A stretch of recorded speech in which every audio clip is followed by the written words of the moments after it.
Vous devriez vous accrocher. Et vous remettez le masque.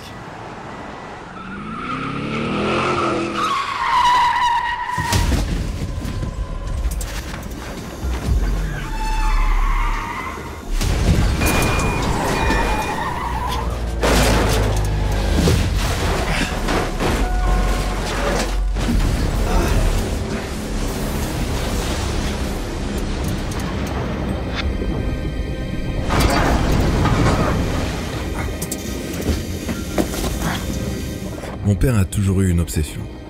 Les rares fois où j'ai pu passer du temps avec lui, il a jamais cessé de me répéter qu'il fallait pas se fier à la première impression. Toujours chercher à en savoir plus, ne pas passer à côté d'une chose importante. Voir ce qu'on n'avait pas encore vu, comprendre ce qu'on n'avait pas encore compris jusqu'à présent et qui pourrait tout changer.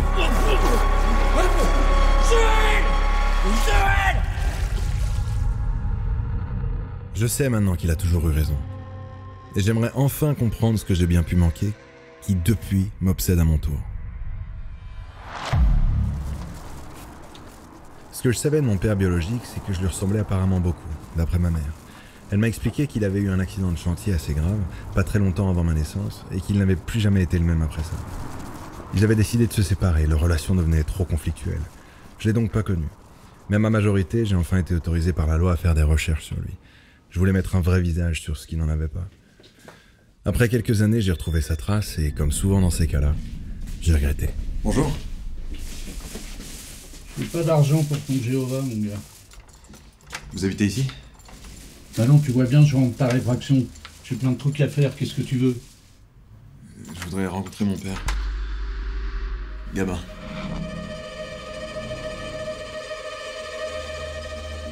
Il habite ici, je crois. Je sais pas qui est ta mère. Et même si tu lui ressembles, je pourrais pas te le dire. Alors écoute-moi bien. Des femmes, j'en ai connu plein. 132 pour être précis. Pour chacune, je peux te citer son parfum, sa couleur préférée et son poids au kilo près.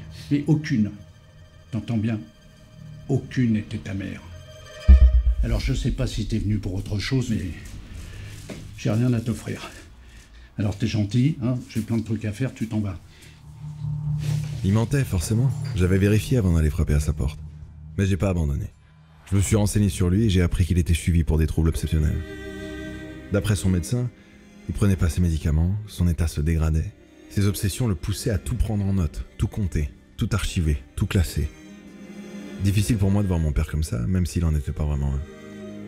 La seconde fois que je l'ai vu, c'était malheureusement pour dire au revoir à ma mère.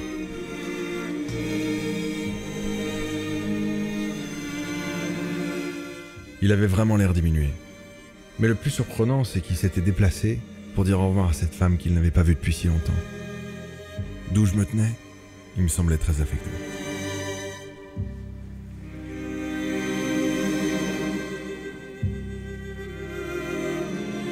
Pourtant, il est passé devant moi, sans dire un mot. Mais j'ai continué à rester en contact avec lui. Après tout, on n'a qu'un père. Il a fini par s'adoucir un peu.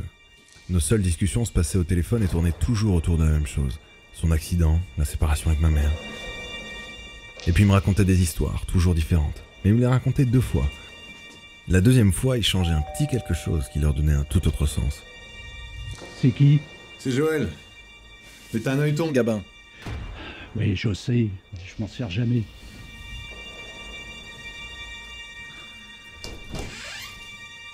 À vrai dire, je m'attendais pas vraiment à ce qu'il me laisse rentrer chez lui ce jour-là. 2 ans après le décès de ma mère, son médecin m'a demandé de l'aide parce que son état n'était pas bon. Et la vie vous pousse parfois à insister dans l'espoir de comprendre. Comprendre pourquoi mon père était parti, pourquoi il s'était retrouvé sans argent, dans cet immeuble déprimant et dans cet appartement dégueulasse. J'avais l'impression d'être rentré chez Kaiser Soze en personne, me demandant s'il n'y avait pas un mort dans son frigo ou des bouts de doigts dans un bocal. Tout était angoissant et pourtant si bien organisé. Trop bien organisé.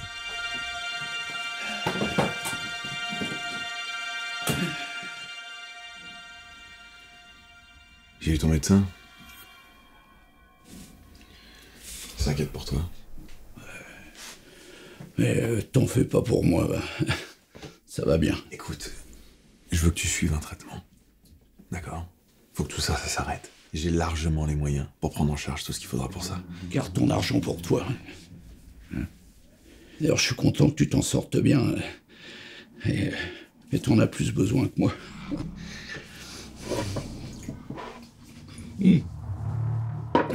Regarde là autour de toi, là. Tu sais ce qu'il y a dans ces cahiers? Des histoires pleines de rebondissements, qu'est-ce que j'en sais, moi. Fais-moi plaisir. Prends-en un. Regarde.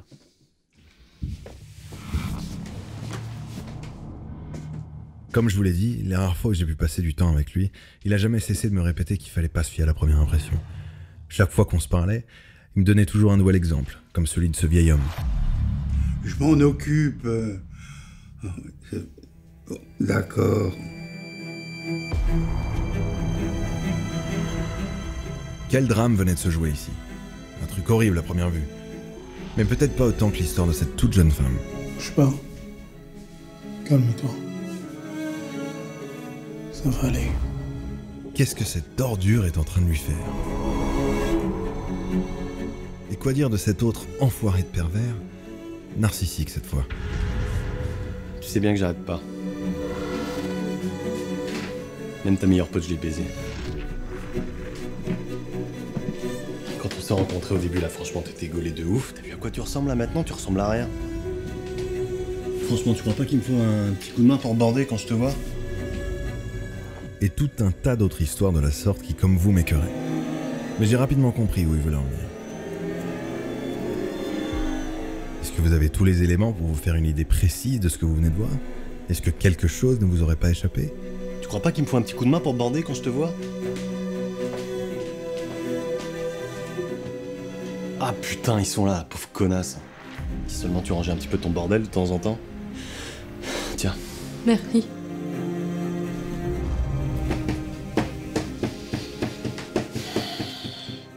C'est bon, tu m'entends? Oui, Ok, cool. On y va, ma chérie, là. On est vraiment à la bourre. c'est pas grave, tu sais. Allez! Ça fait 20 ans qu'elle me voit arriver en retard. Elle me connaît par cœur, t'inquiète. Ouais, moi aussi, je la connais. Je suis d'accord, ça rend ce mec encore pire que ce qu'il était déjà. Mais c'est pas toujours le cas. Non mais attends mon cœur.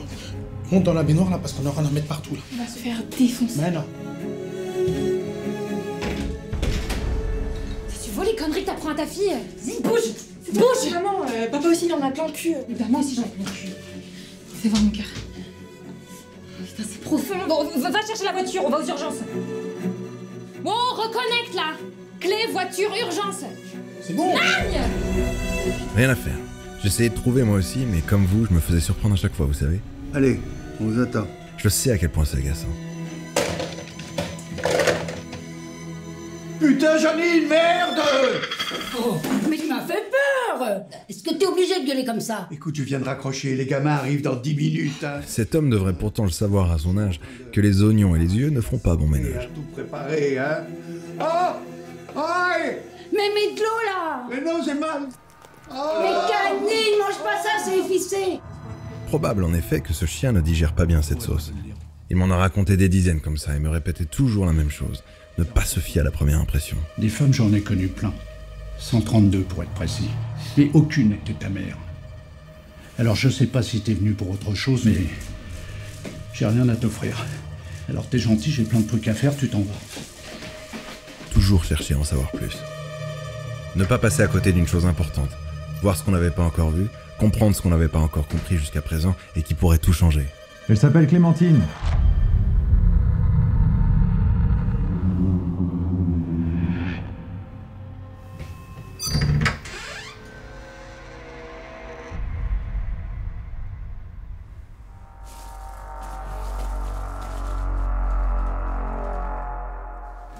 T'as quel âge? Presque 24.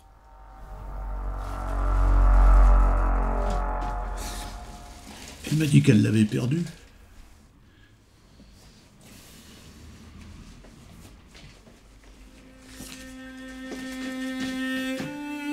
Un accident de chantier avec traumatisme crânien quelques mois avant, puis une séparation avec sa femme alors qu'il ne savait même pas qu'il avait un fils. Pourquoi ne pas lui avoir dit? Comme pour les propres histoires de mon père, Il me manquait encore des détails importants pour comprendre.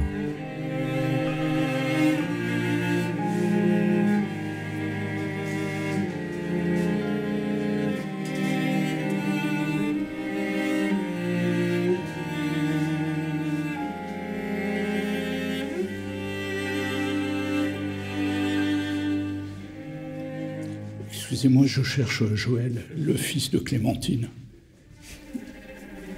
Vous plaisantez? Mais il est juste là.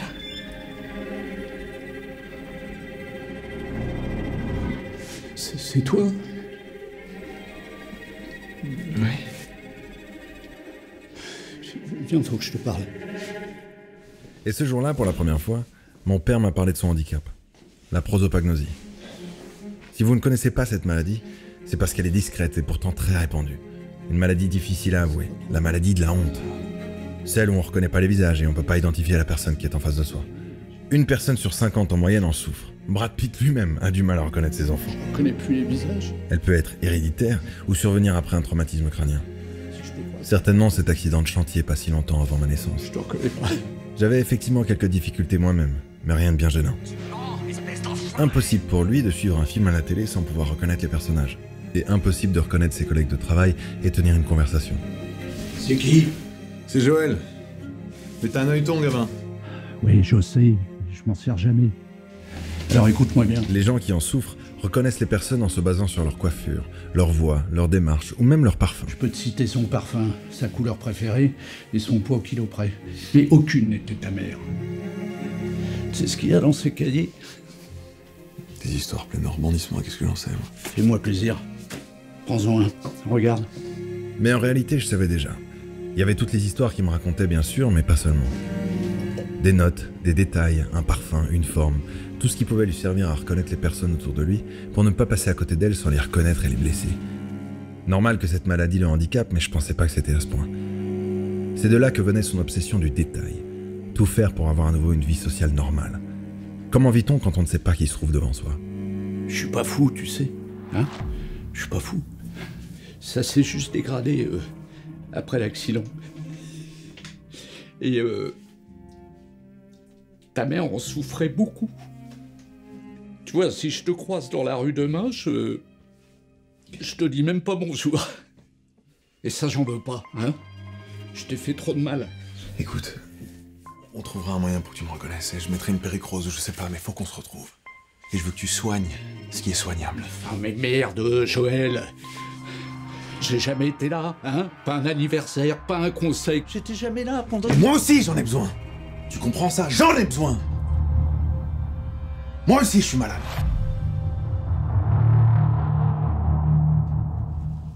Et j'ai plus personne.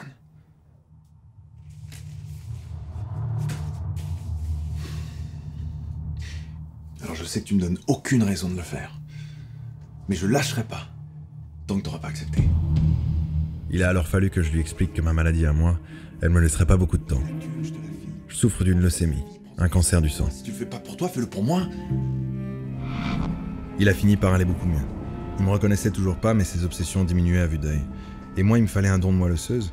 Il me restait vraiment plus beaucoup de temps, et par miracle, mon père était compatible. Tiens le coup, mon Joël, on y est presque.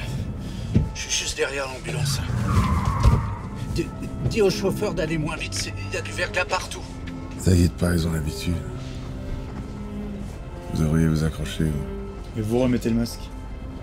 On raccroche? On accroche. Il fallait juste arriver à l'hôpital très vite parce que mon état n'était pas assez bon pour survivre très longtemps sans greffe. Je voulais pas laisser ma femme seule, d'autant qu'à notre tour, on attendait un petit garçon. J'allais devenir papa, putain. Mais vous le savez maintenant, tant que l'histoire n'est pas terminée, vous pouvez pas vous faire une idée.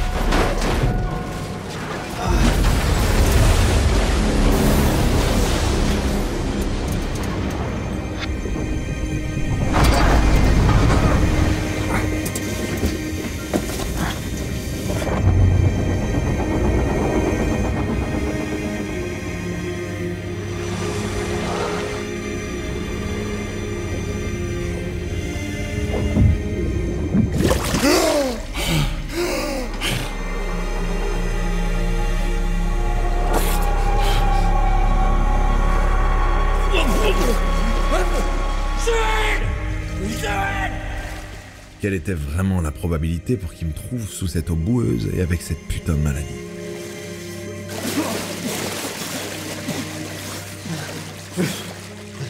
C'est votre fils? Évidemment qu'il s'est trompé. Comment lui en vouloir? Mais vous inquiétez pas.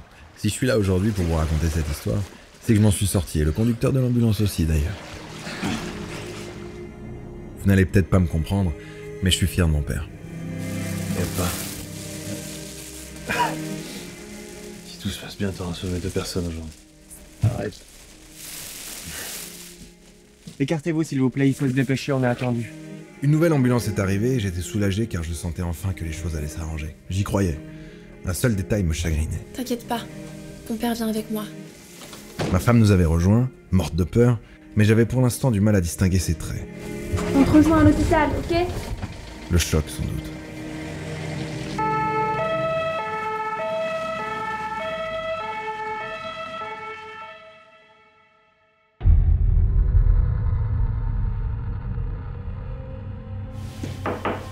Bonjour. Comment ça va ce matin? Ça va, j'ai pas très bien dormi, j'ai un peu mal à la tête. Je tiens pas très bien debout et j'arrive pas à parler, mais ça va. Je parlerai au docteur, vous en faites pas. Dites-moi, j'ai besoin de vos papiers de sécurité sociale pour en faire des photocopies. Je peux trouver ça où? Sur la commode. Super, merci. Comment peut-on vivre aussi longtemps sans reconnaître les gens qui nous entourent? Est-ce qu'on peut vraiment vivre avec cette maladie? Un énorme choc et d'un seul coup plus rien. Comment peut-on savoir si l'on s'adresse à la bonne personne? Eh oui, ce ticket de loterie est gagnant. À tout à l'heure.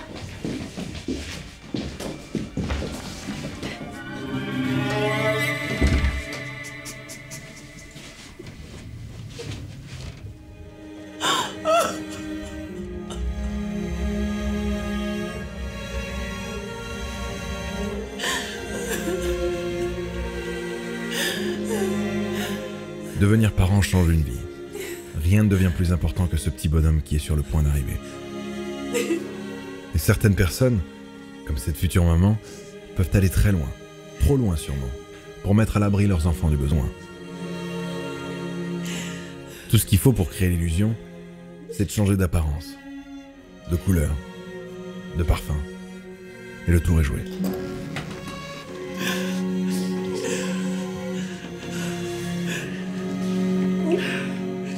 Encore faut-il avoir le cran, la folie de se lancer, de prendre cette décision difficile et si terrifiante.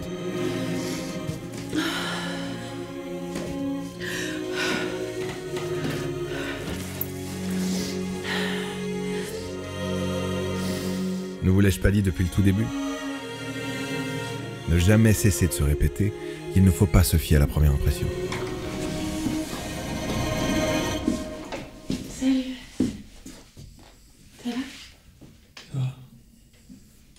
Toujours chercher à en savoir plus, ne pas passer à côté d'une chose importante. Voir ce qu'on n'avait pas encore vu, comprendre ce qu'on n'avait pas encore compris jusqu'à présent et qui pourrait tout changer. J'aimerais enfin comprendre ce que j'ai bien pu manquer et qui depuis m'obsède à mon tour. Et vous? Êtes-vous certain de n'avoir rien raté? Il est si facile de se faire tromper. À votre place, ça m'obséderait.